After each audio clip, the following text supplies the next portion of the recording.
Hi, Action Recaps here.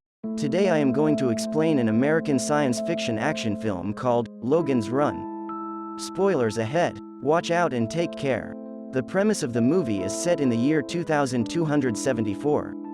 The world has been torn down by a Holocaust and the surviving humans live in a utopian domed city. The city inhabits an idyllic society where there is little to no work and people are free to pursue all of the pleasures of life. The residents of the city are governed by computerized servo mechanisms and there are no human leaders. The computer takes care of all aspects of life, including reproduction, as no humans are allowed to reproduce sexually. However, there is a catch. A person can only live up to 30 years of age before undergoing the rite of carousel and being terminated. The computerized servo mechanisms enforced this rule to manage the population and keep it constant. But they have made the residents believe that the people who are terminated in the carousel are actually renewed and brought back to life as babies. Some people called the runners have caught up to the fact that they are being lied to by the computers. To stop them from running away from the city, elite policemen called the Sandmen are appointed. To track people's age, each person is implanted with a life clock crystal in the palm of the left hand at birth. The life clock changes color as they get older and begins blinking as they approach their last day. The protagonist of the movie is a Sandman named Logan 5, but unlike the usual Sandman, he is curious and questioning in nature. In the opening scene, Logan 5 is in a laboratory looking at artificially born infants. One of them is named Logan 6, who he donated sperm for. His friend and colleague, Francis 7, brings him out and takes him to that month's carousel event. Several people who have reached the age of 30 are going to be terminated and a crowd has gathered to witness the rite. It is noticeable that the people are wearing either red, yellow or green clothes, indicating their ages. Red for the older ones, green is for the middle-aged and yellow is for the teenagers. The Sandmen wear their usual black uniform. At the beginning of the ceremony, some masked people in white gowns are brought to the arena and circled around a giant lotus. Following that, the platform they are on begins to move around, creating a zero-gravity zone. The masked people float in the air and are killed one after another as the crowd cheers. When the rite is almost over, the Sandmen are alerted about a runner trying to escape from the west entrance. They chase him across the facility and eventually shoot him off a balcony. Logan 5 scans the man's face and does a quick identity check. Before leaving, he confiscates the runner's belongings that include a small metal ankh. The abandoned dead body is then vaporized by a modern device. Logan 5 is confused why the man didn't renew instead of trying to run away, but his friend Francis 7 dismisses it. The Sandmen are given lavish apartments and are considered the elites of the new society. Logan 7 is in his apartment drinking at the end of the day. By pressing a button, he summons a girl for his pleasure. The girl is named Jessica 6 and is fascinated by Logan's apartment. He gets her to the sofa and tries to kiss her, but Jessica rejects him. She doesn't want to get close to him because she is grieving the death of a friend who was terminated that day. Logan dismisses her concerns, stating that her friend was just renewed, but Jessica scoffs at the comment, claiming that carousels are deaths, not renewals. Logan gets suspicious of her being a runner and inquires about her age. Jessica quickly proves that she is young by showing him her life clock that hasn't turned red yet. They are interrupted by Francis, who arrives with two girls in his arms, looking to have fun. Jessica quickly rushes out of the apartment, saying that she shouldn't have been summoned. The following day, Logan goes to the Sandman headquarters to report the confiscated objects from yesterday.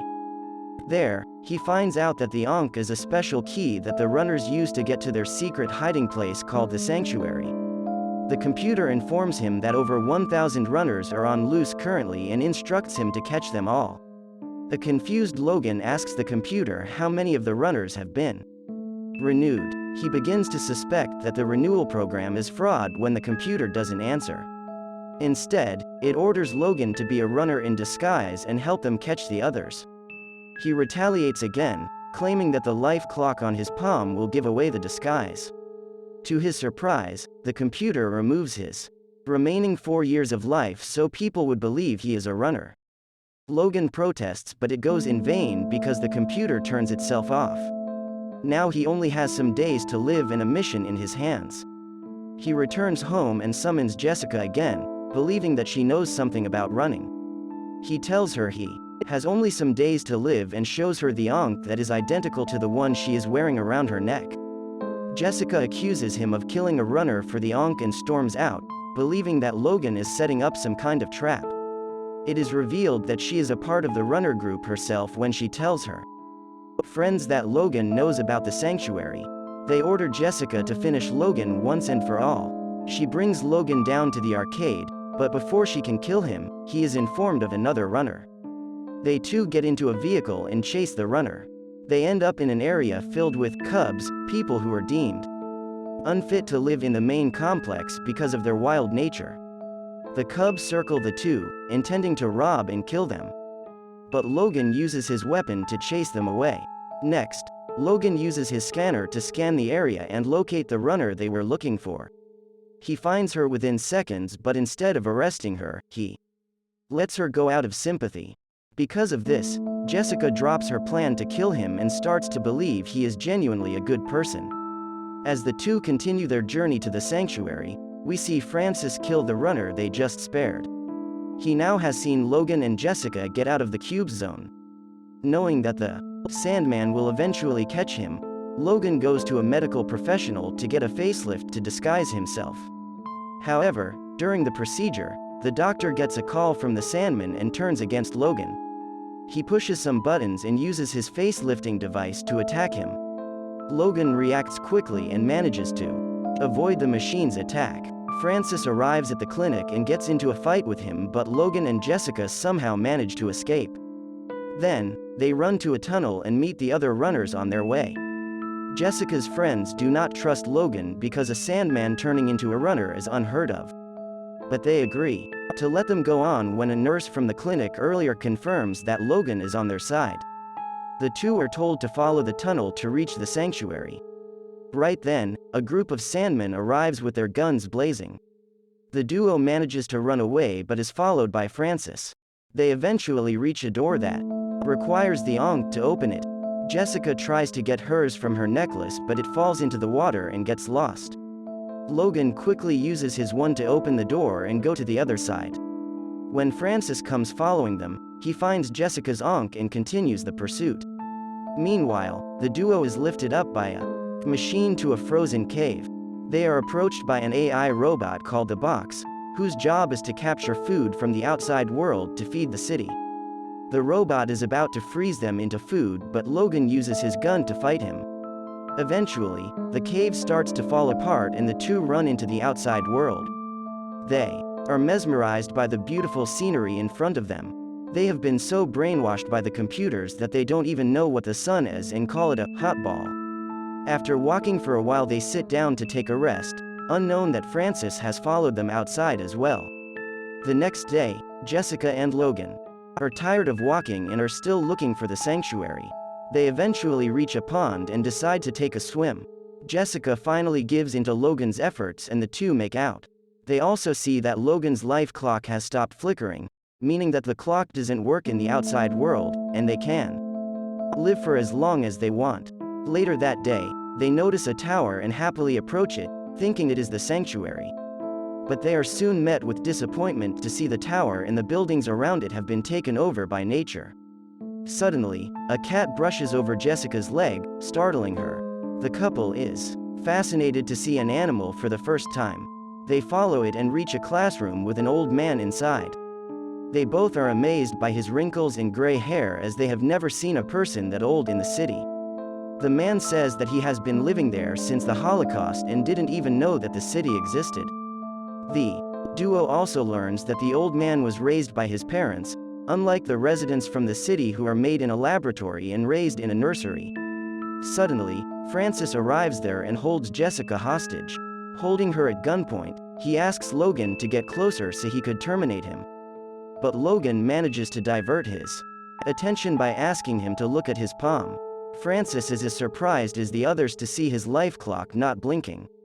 But even then, he doesn't want to believe he has been lied to his whole life. He attacks Logan and the two get into a fight. The struggle ends when Logan manages to wound Francis gravely by hitting him with a pole. Logan then holds his old friend in his arms and wishes him goodbye as he dies. Following that, the old man makes the couple bury Francis's body in a grave. He claims that he buried his parents around the same area because that is what humans are supposed to do. Logan wants to go back to the city to show the people. There is so much more to life than artificial lighting and dying at 30. He thinks that the residents will believe him if he shows them the old man as proof. The next day, the three of them leave for the city. While resting on the way, the old man explains the concept of marriage and family to them. They eventually reach a hydro plant that supplies water to the city. Logan asks the old man to wait for them for as long as he can before the couple jumps into the water and swims back to the city. Logan finally tells the people about the outside world, but no one cares.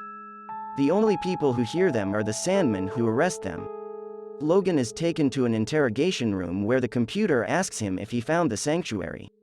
When he doesn't answer, they use a technique called surrogation to look into his subconsciousness and download data from his mind. However, the vast knowledge of the outside world is too much information for the computer to process, and it starts to malfunction.